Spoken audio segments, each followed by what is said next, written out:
Hello friends, 125 ও 216 cube রুটের short trick. তো আমরা প্রথমে করব 125 ক্ষেত্রে 1 + 2 + 5 ভিতরের নাম্বারগুলো আমরা যোগ করে নেব। 5 2 7 1 8। এখানে আমরা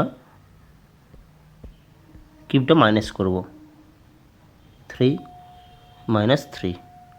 তো আমরা আনসার পেয়ে গেলাম 5।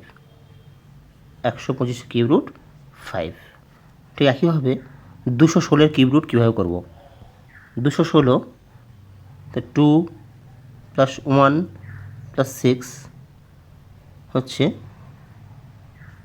9 minus cube -3, answer 6। 216 cube root হলো 6।